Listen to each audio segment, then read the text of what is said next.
Vamos concluir a leitura e comentários do artigo Relação Energia, Proteína Ótima em Reações para Carcinocultura, parte 3, a parte final.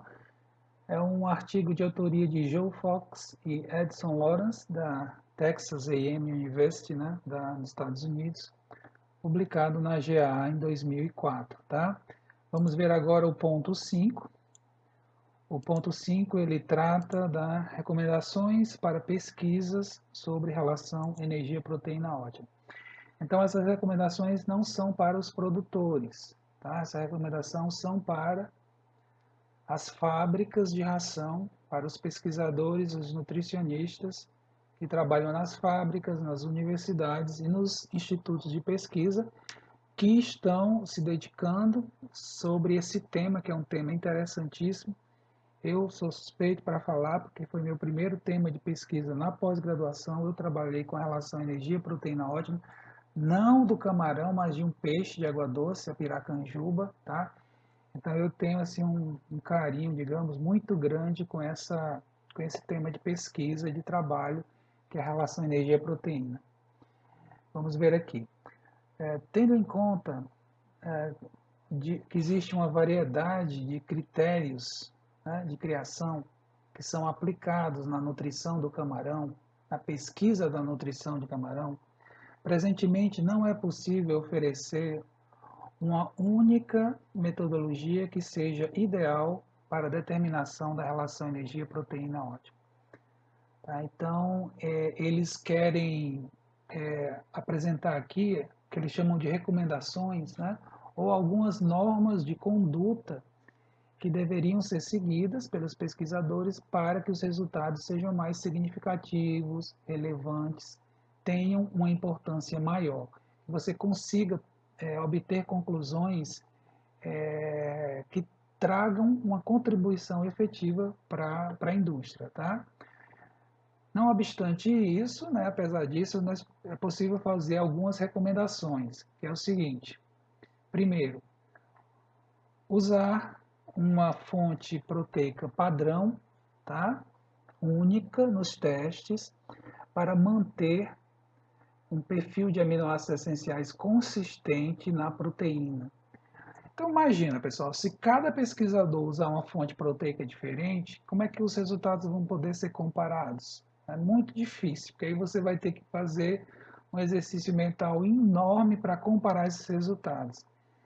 Fosse possível todo mundo trabalhar com a mesma fonte, por exemplo, farinha de peixe chilena, por exemplo, né, que é uma commodity, ou a farinha de peixe peruana. Enfim, seria padronizado aí uma fonte proteica, né, ter lá uma convenção, né, entre os maiores nutricionistas de carcinicultura no mundo. Aí vamos chegar a um acordo. Não, daqui para frente vamos todo mundo trabalhar com a farinha de peixe chilena nos trabalhos, nas pesquisas de nutrição de camarão. Isso facilitaria muito a comparação entre os resultados e o avanço do conhecimento. Tá? Segunda recomendação: determinar os coeficientes de digestibilidade, tanto da proteína como das fontes energéticas não proteicas, ou seja, trabalhar com valores de proteína e energia digestíveis e não valores de proteína bruta, né, e energia total. Porque como a gente estava discutindo antes, se você tem valores brutos, se você trabalha no escuro, você não sabe quanto o animal vai aproveitar. Duas fontes proteicas ou energéticas de qualidade completamente diferentes, de digestibilidade completamente diferentes, podem ter valores totais ou brutos semelhantes, tá? Então, valor bruto, pessoal, é apenas o primeiro passo de uma aproximação, de uma compreensão sobre o valor nutricional daquele alimento. Você tem que buscar a informação digestível. Terceira recomendação: utilizar alimentos de baixa proteína e utilizar rações isonitrogenadas, né? Isonitrogenadas. É aquela ideia. Faz o seguinte: fixa a proteína e varia a energia. E o nível proteico deve ser baixo por razões econômicas, tá? É uma abordagem, uma metodologia de pesquisa bastante interessante, tá? Como é que eu faço? Eu vario a proteína, vario a energia, fixo a energia, vario a proteína. Faz o seguinte, fixa a proteína lá embaixo, faça variações da energia digestível e veja o que acontece, tá? Porque quando você baixa a energia, você está indo no sentido do aumento da sustentabilidade econômica. Quarta recomendação: todas as fontes energéticas não proteicas deveriam ser altamente digestíveis. Então, pessoal, é complicado isso pelo seguinte: você está fazendo o trabalho com relação à energia e proteína, né? Só que no lugar de utilizar uma fonte de amido de maior digestibilidade, como o amido de trigo, você trabalha com o amido de milho, né? Que os primeiros trabalhos, pelo menos, mostraram uma baixa digestibilidade. Aí você chega a uma série de conclusões que podem ser simplesmente incorretas, porque você deixou de utilizar uma fonte energética não proteica de melhor qualidade.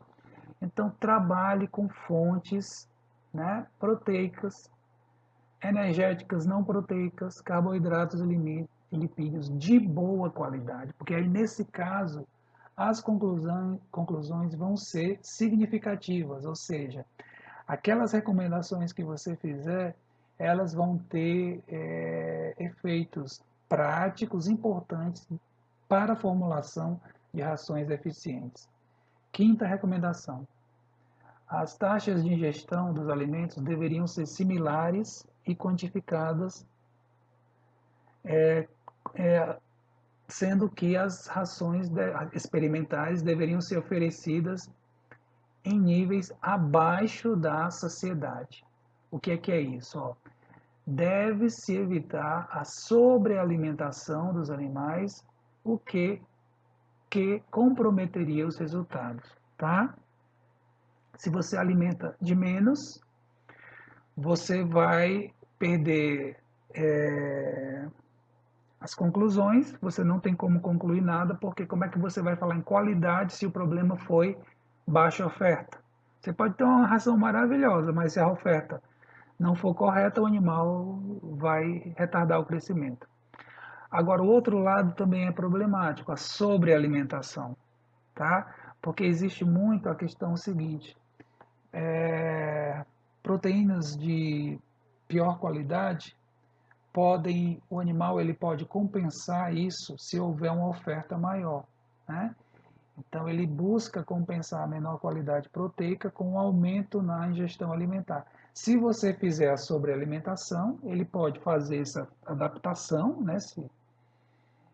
Essa compensação, né?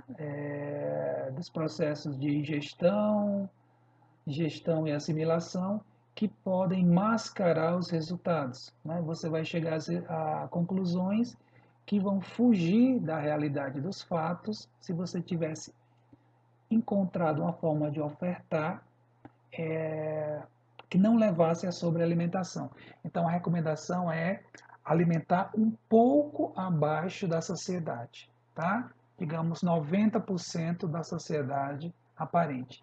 E além disso, os diferentes tratamentos deveriam ter mesma oferta alimentar e, claro, essa oferta deveria ser quantificada, tá? Sexta recomendação: a eficiência do uso da energia deveria ser avaliada na base da retenção de energia no corpo inteiro. O que é isso? Para você saber quanto de energia foi retido no corpo, você pode determinar a energia total ou bruta do corpo do animal. Você sacrifica alguns animais experimentais, tá? Você vai fazer a obtenção de uma você vai triturar esse animal, tá? Vai cortar, seca, tritura, tá? E você vai pegar uma amostra desse material e determina a energia total em bomba calorimétrica, tá? Aí você compara essas determinações de energia total entre os diferentes tratamentos, né? Entre as diferentes rações. Aquelas amostras ou aqueles animais, né, que foram sacrificados, que apresentarem maior concentração de energia bruta, indicam uma maior retenção de energia corporal. Significa dizer que o animal ele conseguiu aproveitar a eficiência da utilização da energia alimentar, tá? Foi maior porque a retenção da energia no corpo do animal também foi maior. Tá? Sétima recomendação. Tendo em conta que o camarão apresenta taxas de passagem intestinal muito alta, ou seja, o alimento passa muito rápido, né, no intestino, e que além disso as rações sofrem lixiviação para a água, esses testes sobre relação energia-proteína deveriam ser utilizados com o emprego de alimentadores automáticos que fornecessem múltiplas refeições ao dia. Eles falam aqui com mais de 12 não, tá? Mais de 12 refeições diárias, justamente para diminuir a lixiviação, tá? Se você tiver muita lixiviação, mascar os resultados, e também para permitir uma maior eficiência na digestão, já que o tempo de passagem é muito curto, né? A passagem é rápida. Se você der refeições maiores, ele acaba desperdiçando muito isso, porque ele não consegue, naquele curto tempo, realizar uma boa digestão do alimento, tá? Oitava recomendação, os fatores abióticos, né? Do teste, temperatura da água, salinidade da água, fatores somáticos, a idade e o peso do animal, tá? O status da muda, se é um animal intermuda, tá? Ou não, eles também devem ser considerados. Ou seja, você tem que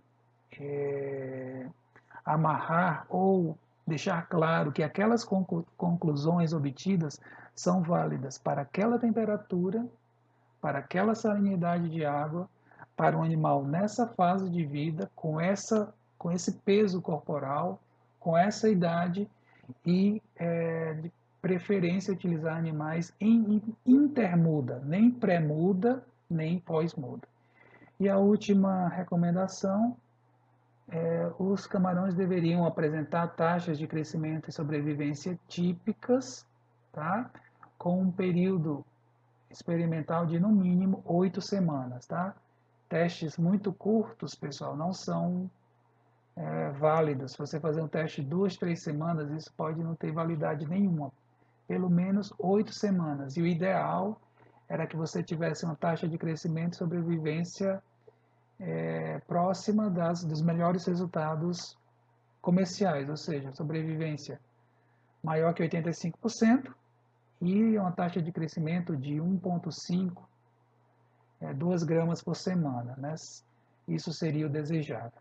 Essas foram as recomendações do Fox e do Lawrence, tá? Para as pesquisas sobre relação energia-proteína ótima. Vamos concluir, tá? Vamos concluir a leitura dos comentários desse artigo com as considerações finais. Pessoal, então vejam, é um artigo muito bom, porque eles apresentam recomendações práticas para as pesquisas, tá? Para que você consiga, ao final, obter conclusões válidas, interessantes e relevantes. É fácil se perder esse tema de pesquisa, porque existem muitas combinações possíveis, diferentes qualidades de proteína, diferentes qualidades de energia, diferentes níveis de proteína, diferentes níveis de energia. Você pode trabalhar com fonte energética não proteica, carboidrato, fonte energética lipídica. Se fala, além de relação energia-proteína, se fala relação, por exemplo, energia, carboidrato, energia lipídico versus energia proteica, tá? Então, não é simples, né? Você pode ter um trabalho enorme e, ao final, não conseguir fechar, né? Não conseguir preparar conclusões significativas ou relevantes. Então, é interessante você ter um roteiro, né? Esses guia que lhe ajude a que caminho deve ser percorrido nesse trabalho de pesquisa, quais seriam aquelas diretrizes que você deveria observar, seguir, para que você consiga sucesso na sua pesquisa. Eles apresentaram, né, 9 recomendações bastante interessantes, tá? Bastante interessantes. Eu destacaria uma que eu gostei muito, que foi essa, né? Você faz o seguinte, você fixa a proteína e varia a energia, tá? Você, por exemplo, varia fontes de carboidratos e lipídios, tá? Fixa a energia em níveis mais baixos para você, ao final, essa recomendação que você vai fazer vai ter uma importância econômica, porque ao fixar a proteína mais baixo, você conseguiu trabalhar com rações mais econômicas, tá? De menor custo de produção. É um tema de pesquisa já antigo, só que, como eu falei, é um tema complexo, porque envolve muitos fatores, tá? Você tem muitas fontes de proteína, muitas fontes de carboidrato, muitas fontes lipídicas, tá? E essas interações entre esses três componentes, proteína, carboidrato e lipídio, levam a N situações possíveis, N formulações possíveis, tá? Que vão exigir ainda por algum tempo muito esforço de pesquisa para que se consiga chegar a um panorama mais completo sobre essa relação energia-proteína ótima, né? Que vai mudar, por exemplo, em diferentes situações. Como a gente estava falando, a relação energia-proteína ótima para o Vanamei criado em águas interiores é uma relação menor quando comparado ao Vanamei criado em águas estuarinas, porque o Vanamei criado em águas interiores, águas oligoalinas, ele vai precisar de mais proteína para gerar, né, fornecer aminoácidos livres que serão utilizados no trabalho de osmorregulação, que é aumentado nessa condição oligoalina. Pessoal, era isso. Espero que tenha sido interessante para todos. Vamos ficando por aqui. Eu agradeço a atenção, tá? Desejo a todos saúde e paz. Até uma próxima oportunidade. Obrigado.